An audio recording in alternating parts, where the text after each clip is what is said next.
Please the speak Democrats. against the bill, Randy Zook.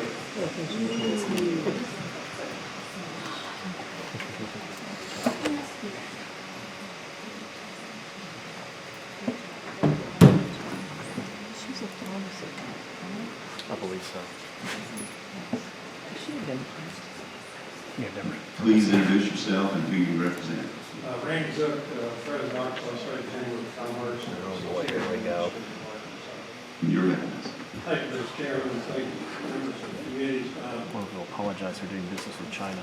This is a very fraught issue for all of us. This is a very challenging issue for business owners and managers. But I must tell you that these two bills, and I'll go ahead and speak on the 1972. Yeah, the internet just crashed on me. These two bills are bad for business and the business climate in Arkansas. And I would urge you not to let our anger and the fact that we're all, for the most part, upset with the Biden administration for this sweeping potential mandate that likely will be imposed across the economy unless some court shoots it down. But it's the strength of the OSHA legislation, the strength of the EEOC legislation, all of those would have to be undermined in order to prevent the implementation of that 100 employees or more mandate across the U.S. economy. And that is bad. That's the whole thing is bad. We admit that. But at the same time, we think it's even worse to intrude into the space of the freedom and latitude of private business owners with customers and capital at risk and employees at risk to prevent them from doing everything they possibly can if they choose to do so by imposing or putting the state in between them and their employees and their customers. Our state has long valued the freedom of private businesses to make the decisions they think best for the health and safety of their workplace and to protect customers and employees. This bill strips private businesses of that right. And I think paradoxically or oddly, the way the bill is structured and the way the federal rules will apply from OSHA and others, we're only going to end up affecting small businesses in Arkansas if these bills were passed. Because the 100+ employees, businesses will all be covered if the federal rules are upheld. If not, then all this is moot. The inability to follow widely accepted health and safety guidance first and foremost puts employees and customers' health and lives at risk. And it puts employers at risk for costly negligence actions by employees and customers. This body passed Act 559 in 2021, providing business protection against tort liability for COVID-related claims.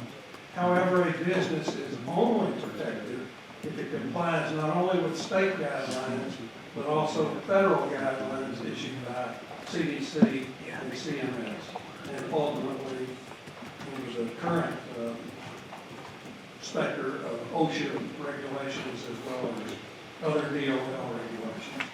HB 1972 puts Arkansas employers in the difficult position of following current and forthcoming federal workplace safety Reading a laws and statement rules, written to it. or violating federal laws and subjecting themselves to costly fines and penalties.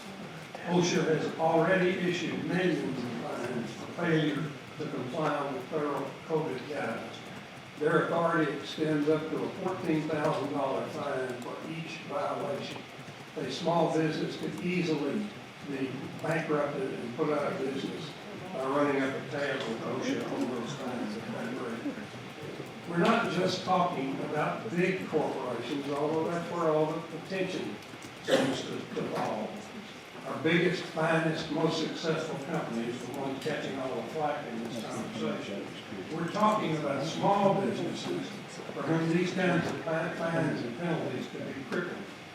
The exemption process that allows for weekly testing or a yearly antibody test will not be consistent with federal guidelines and it will not be adequate to help employers prevent the spread of the virus to workers and maybe customers. According to And corrupt that's what this CDC. is all about. We are tying the hands of Arkansas businesses that want to make their own decision in how best to keep their people safe. It's interesting to me, maybe irritating or frustrating. We're screaming bloody murder about a Biden administration mandate when what we're attempting to do with these laws is to impose a mandate Well, that's what he thinks on the state interesting. government. Furthermore, opening unemployment benefits up to employees who knowingly violate a workplace policy sets a dangerous precedent and is counter to basic tenets of labor law. And let me remind us, a couple of the earlier speakers, the one just prior to me, and Representative Bryant, let the impression that somehow employees have paid for their unemployment benefits. That is a total misunderstanding of how unemployment benefits work. These benefits are funded through a trust fund underwritten strictly and solely 100% by employer contributions. So to jeopardize that fund and put new, unanticipated, or new expansions of unemployment benefits through this law would threaten the solvency of that fund over a period of time. That's a purely 100% employer-paid cost. It's not like Social Security, where employee pays half, employer pays half. The employer pays all of that cost. Let me remind